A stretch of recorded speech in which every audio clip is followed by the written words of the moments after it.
Esto es Teología al Día, un momento para compartir la palabra de Dios, para hablar de aquello que la Biblia tiene que decir con relación a algunos asuntos y al mismo tiempo un momento para compartir un momento teológico con todos. Teología al Día surge aquí en este canal de YouTube, no es solamente la única sección que tiene este canal, también tenemos devocionales en español y varias publicaciones y videos en portugués. Claro, vivo aquí en Brasil, entonces la mayor parte de mi contenido es en portugués. Y también Teología al Día sale por Teología al Día en Spotify y Deezer. Entonces, puede entrar en Spotify y en Deezer también y conseguir Teología al Día, principalmente aquí en YouTube. Entre por aquí, active las actualizaciones y participe con nosotros de este y otros programas también que tenemos. Estamos hablando de escatología aquí en Teología al Día y la vez anterior yo hablé sobre la apostasía.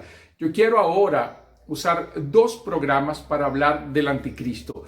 Recuerden que estamos en 2 de Tesalonicenses, capítulo 2, el Apocalipsis de Pablo, cuando Pablo dice que las dos cosas que van a suceder antes de la venida del Señor, eso está en el versículo 3, cuando dice: nadie os engañe en ninguna manera, porque no vendrá sin que antes venga la apostasía y se manifieste el hombre de pecado, el hijo de perdición. Entonces, las dos características antes de la venida del Señor, de acuerdo con Pablo, son la apostasía, de eso hablamos la vez anterior, puede entrar en el link que va a venir aquí a continuación, y también la venida del hombre de pecado, el hijo de perdición. El término anticristo en realidad está en 1 de Juan capítulo 2. Pablo lo llama aquí el hombre de pecado, el hijo de perdición. Juan en Apocalipsis lo va a llamar la bestia.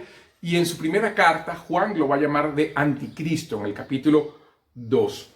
Yo quiero hoy hablar sobre las características del anticristo, su personalidad, qué es lo que él tiene, qué es lo que él es y por qué entonces podemos asociarlo con el anticristo de Apocalipsis capítulo 13, que Apocalipsis capítulo 13 va a ser la segunda parte de esta predicación y va a ser en el próximo video. Entonces, cuando Pablo va a dar las características del anticristo, lo vemos aquí en el versículo 4, cuando él dice que se opone y se levanta contra todo lo que se llama Dios o es objeto de culto, tanto que se sienta en el templo de Dios como Dios, haciéndose pasar por Dios. En el versículo 8, Pablo lo llama de inicuo, a quien el Señor matará con el espíritu de su boca y destruirá con el resplandor de su venida. Inicuo, vuelve a llamarlo en el versículo 9, cuyo advenimiento es por obra de Satanás, con gran poder y señales y prodigios mentirosos, y con todo engaño de iniquidad para los que se pierden, por cuanto no recibieron el amor de la verdad para ser salvos. Por eso Dios les envía un poder engañoso para que crean en la mentira, a fin de que sean condenados todos los que no creyeron a la verdad, sino que se complacieron en la injusticia. Pablo entonces lo va a llamar hombre de pecado, una persona que va a tener como placer y delicia el pecar. Hijo de perdición, porque no tiene cómo ser salvo una persona de esa manera. Luego lo va a llamar inicuo, porque él va a vivir con iniquidad. Y ahí, cuando nosotros recordamos el misterio de la iniquidad del versículo 7, entendemos entonces que la apostasía y el anticristo están íntimamente relacionados. El ministerio de la iniquidad va justamente a entrar con la apostasía para mostrar que el pecado no es algo que afecta a Dios y que podemos vivir en pecado y aún así Dios nos va a aceptar. El anticristo va a llegar, va a reforzar esa enseñanza, va a decir que ciertamente no hay ningún problema con el pecado y va a llegar a un punto de aceptar a las personas, de recibirlas de tal manera que cuando Él exija ser adorado como Dios, las personas se van a postrar delante de Él. Para los lectores del tiempo bíblico, claro que el anticristo lo va a llevar inmediatamente a la idea del emperador romano, de César, porque César también se levantaba como Dios, exigía ser adorado como Dios, y quien no adoraba a César era considerado un ateo.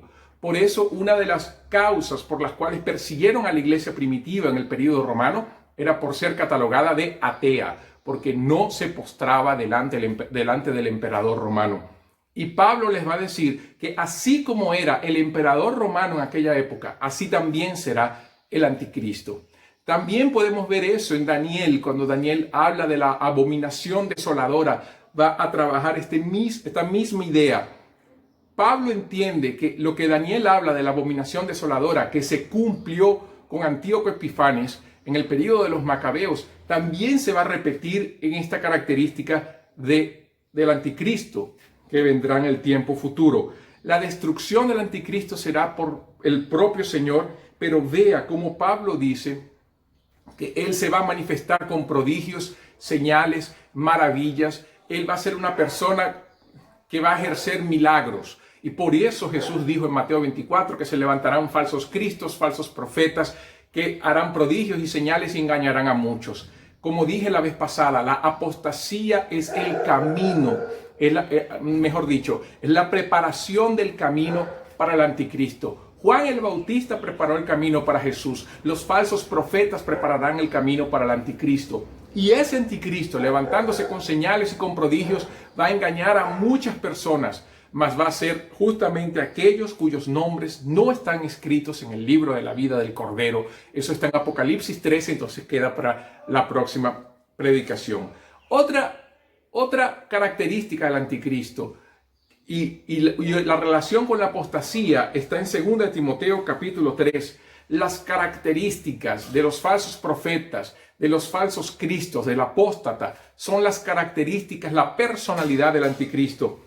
Pablo dice a partir del verso 2 del capítulo 3 de 2 de Timoteo: habrán hombres amadores de sí mismos, avaros, vanagloriosos, soberbios, blasfemos, desobedientes a los padres, ingratos, impíos, sin afecto natural, implacables, calumniadores, intemperantes, crueles, aborrecedores de lo bueno, traidores, impetuosos, infatuados, amadores de los deleites más que de Dios, que tendrán apariencia de piedad, pero negarán la eficacia de ella. Pablo dice: a estos evita. Esas características son las características del anticristo. Daniel dice que ese hombre estará tan lleno de Satanás que él ni siquiera va a querer relacionarse con mujeres o tener un relacionamiento afectivo, porque en él no habrá amor. No hay manera de una persona como esa tener amor para dar. Él va a ser una persona que se va a amar a sí mismo tan fuertemente que él va a querer construir un imperio bajo el poder de Satanás para influenciar el mundo para que el mundo entonces rechace a Jesús, persiga a la iglesia y se levante contra Dios. El anticristo va a hacer eso, se va a levantar contra el mundo, se va a levantar con el mundo contra Dios y contra la iglesia. La importancia hoy de tener una vida fortalecida, cimentada en Jesús, se torna prioritaria, porque no podemos pensar en vencer el anticristo por métodos humanos. Él va a controlar el sistema político, el sistema económico, el sistema social. ¿Cómo es que nosotros por métodos humanos vamos a conseguir vencerlo? Es imposible, no vamos a conseguir semejante cosa. Pero una cosa es verdad: la palabra de perseverancia, la palabra de la paciencia, el evangelio de Cristo, predicar el evangelio, fortalecernos en este tiempo. Yo creo, de acuerdo con 2 Tesalonicenses capítulo 2, de acuerdo con lo que Jesús también dice en Mateo 24 y la secuencia de los hechos que lo muestra, que nosotros sí pasaremos por la gran tribulación. Yo creo eso, yo creo que nosotros veremos el anticristo y sufriremos con él. Yo creo eso. Y lo vamos a ver en Apocalipsis capítulo 3 en el próximo video, porque yo creo que que nosotros estaremos ahí. Yo sé que hay varias tendencias, varios pensamientos, pero eso es lo que yo pienso, eso es lo que yo creo a través de la lectura de la palabra.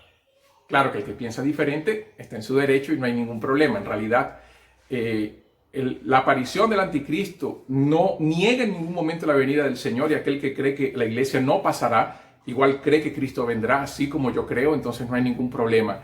El orden de los factores para efectos de herejía y eso en este sentido no altera el producto, porque profecía justamente es eso. Profecía se entiende de varias maneras de acuerdo a la luz de la palabra, pero el cumplimiento real es cuando ella se cumple directamente en la Biblia. Lo que yo quiero mostrar en este caso es, como yo creo que nosotros estaremos en la gran tribulación, como iglesia necesitamos fortalecer nuestras vidas en el Señor, vivir el evangelio de tal manera que podamos agradar a Dios en todo y que tengamos un corazón dispuesto a servir y sufrir por causa del evangelio, así como nuestros hermanos en otras partes del mundo ya sufren por el evangelio. Para la iglesia perseguida, que el anticristo aparezca o no es irrelevante. Para no, sí, porque nosotros no sabemos lo que es ser perseguidos. Pero en un tiempo donde estamos viendo que se levanta un movimiento contra la iglesia, inclusive a nivel social, cultural, político, no nos extrañe que en algún momento el anticristo se levante. No nos extrañe que en este momento hombres y mujeres estén predicando y colocando cuestiones en la internet de que la iglesia necesita adaptarse a este tiempo. No nos extrañe que hemos visto en este tiempo tantas herejías, señales y prodigios satánicos. Es la preparación para el anticristo. Como iglesia necesitamos ver la carta de Pablo a Filadelfia, cuando les dice que ellos perseveraron tanto y guardaron tanto la palabra que Dios los iba a guardar del tiempo de la tribulación. Guardar allí en la palabra, tanto guardar la palabra como guardarlos, como Jesús va a decir que guardarlos es la misma palabra en el griego que tiene la idea de preservar.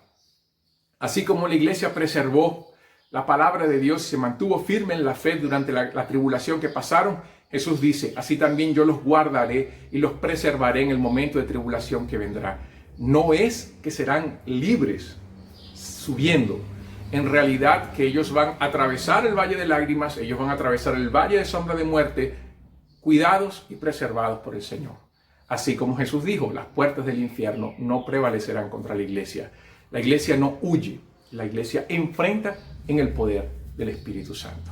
Entonces, el próximo video vamos a hablar de esa relación anticristo-iglesia, que es el tema de Juan, en Juan capítulo 13. Ahí va a aparecer entonces el dragón, la bestia y el falso profeta. Pero eso será en la próxima oportunidad cuando estemos aquí en Teología al Día. Entonces, inscríbase en el canal de YouTube, coloque las actualizaciones y también esté pendiente allí en Spotify y Deezer dentro de nuestro podcast, que esto también es un podcast para todos. Que Dios te bendiga. Esto fue Teología al Día.